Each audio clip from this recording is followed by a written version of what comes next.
حضرت علی را سوال کرد که یا علی پسرچه مرا چی نام کردی؟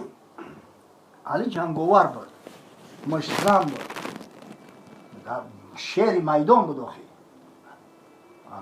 گفت که یا رسول الله حرب جنگی که بچم جنگی شود پهلوان شود. گفت نه بچه من حسن نام داره. نامش حسن بود. این حضرت هم در دلش نقشه کشید گفت اگر خداوند یا بچه که میگم بتا انشاءالله اون ارگام عملی میکنم حربش رو میکنم. وقتی سال دیگه حسین تولد شد با حضرت سوالش کرد یا علی این بچه که برای چی نام کردی؟ گفت یا رسول الله حرب. گفت این حسین ای. گفت یا علی اقبح الاسماء الی الله حرب و مره.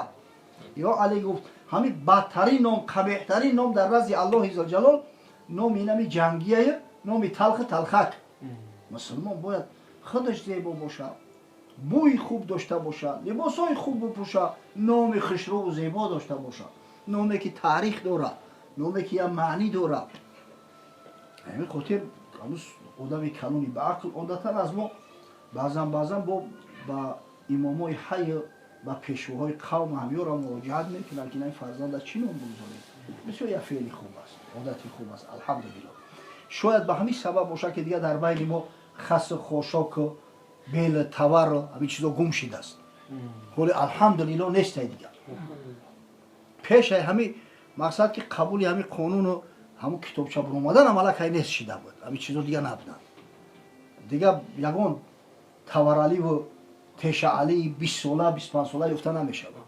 خدا را شکر میکنیم. اون برای که مردم مسلمان وقتی بله وقتی آگاه شدن همین کارا قطع کردن الحمدلله. خب اطراف کشتن مال هیچ گپی زیاد لازم نیست. همه میدونیم الحمدلله. هر چیزی که در قربانی درست میشه در حقیقت هم درست میشه. پسرچه باشه 2 گوسفند، دخترک باشه 1 گوسفند. اگر بزن بکشی میشه به شرط همین ایسوله خورد نباشه.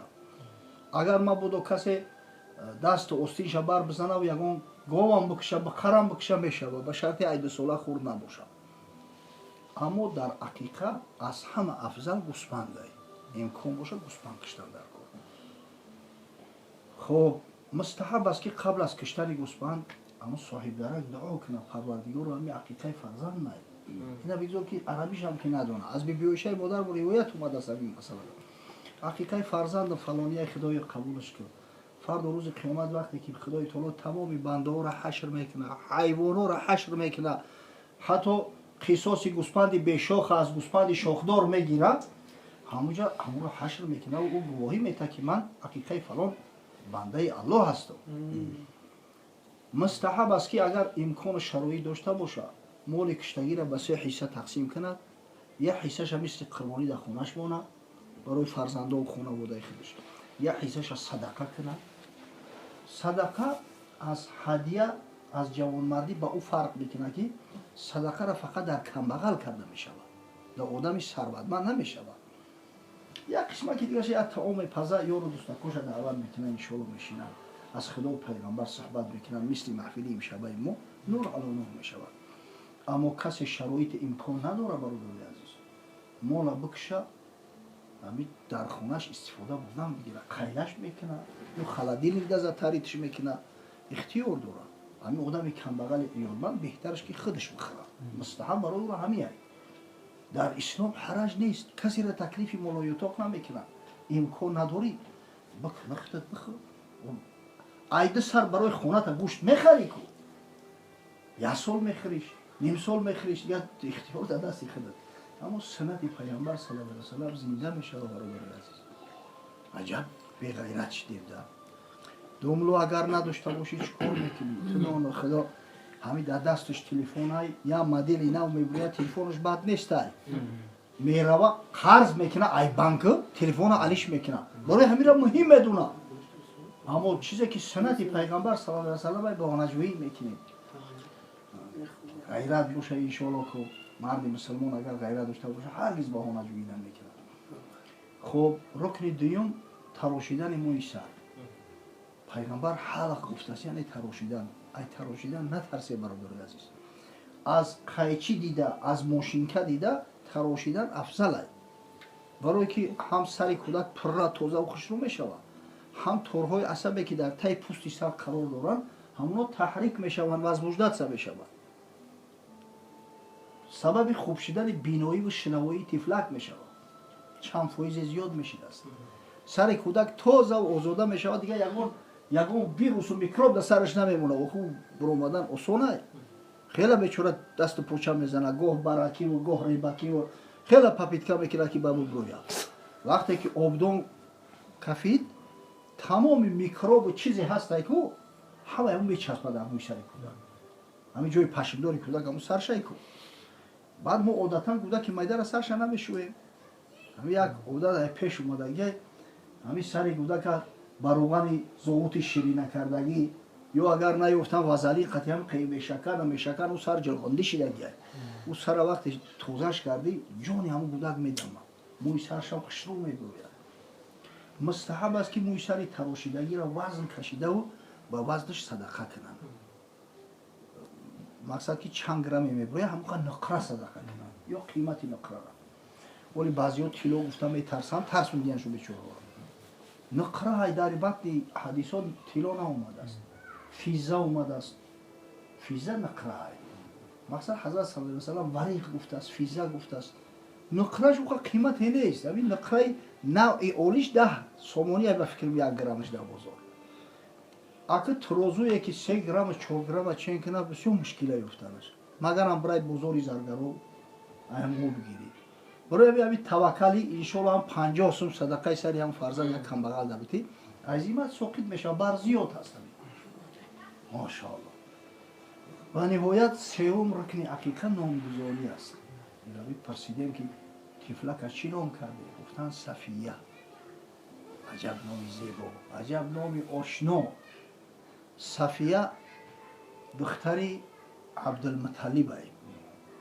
بابای رسول الله صلی الله علیه و سلم. یعنی به حضرت صلی الله علیه و سلم عمش میشه.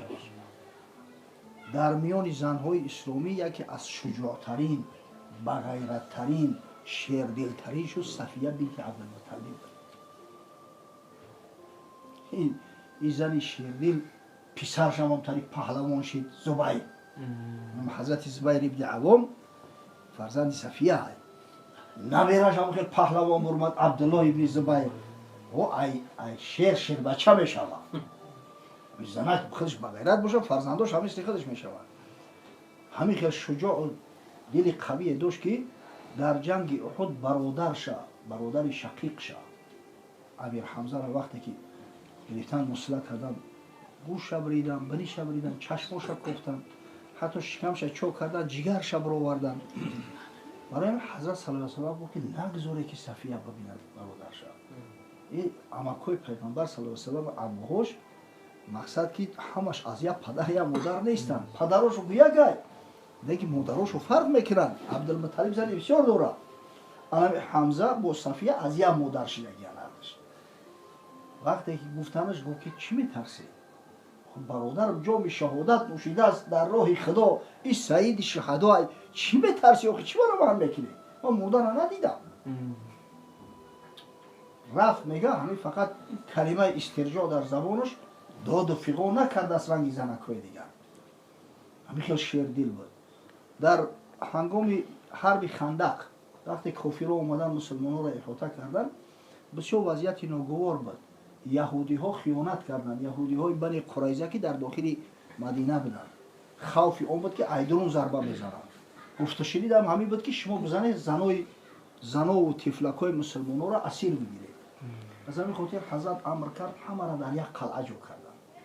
در قلعه یک مردینه حسان ابن ثابت همون شخصی که قصهش حالی حضرت کرده است بود. شاعر پیغمبر است. بسیار در جنگ به غیرت بود.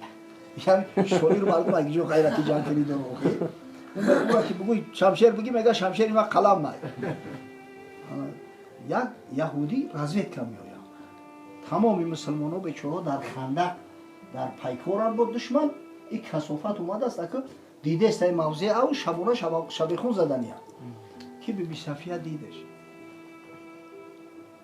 گفت یا حسان همون را دیدی بدبخت هم که چه میگه یقینا ایوز میبرن بزی میکنن میفروشن همین شب حجم میکنن ما هیچی نداره ما دفاع کردن نمیتونیم میخوام برا همراه بزن بکش خبر نبر یک معاذ الله میگم مردی تری کرده تو بگو اگه شیرک در دم قبیلش بگو میگم ها بچه جوی مقصد جوی ننگ اومده است بخی که گفت نه من آدم این کار نیستم خودش زیره پوشید در سرش خودی جمعیرم که او اشکار نشود که زنکه گرفت نیزارا برو من بیرون یا نعره زد سینش جهود هم شخ شد یک ضربه قطعی کشتش همین زدش با پشت زد دیگه همین پو همه نمودار شد خیلی زنکی مستورا که شرم داشت دیگه نگه کردش نمیشید برگشت اومد قلعه گفت یا حسن انا اون صلیب شه بخشیدم برای بگی صلیب شه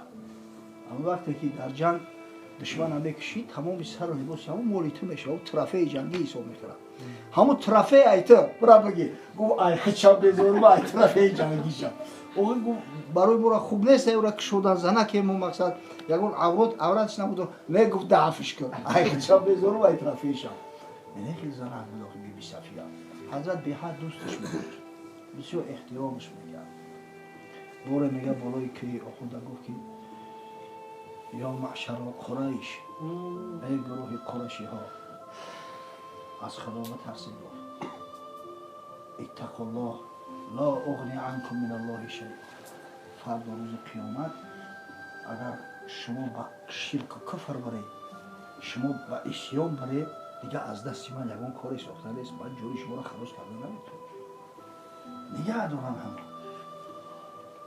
بعد گفت که یا بنی عبدالمطلب لا اغنی عنکم من الله شیء ای فرزندای عبدالمطلب شما نگین که ما عمک بچه های حضرت هستیم که قریش کلو نیکن شاید به داد ما برسه هشتونه در سر تو بگیره هر کس توشش همراهش بگیره اگر خدای نباشد زیبنده خشنود شفاعتی همه پیغمبران ندارد نخست چشمش در عمکش غلطید حضرت عباس به حد دوست می داشت پیغمبر عباس بسیار زیرک و عاقل بود حضرت همراهش مشورت میکرد است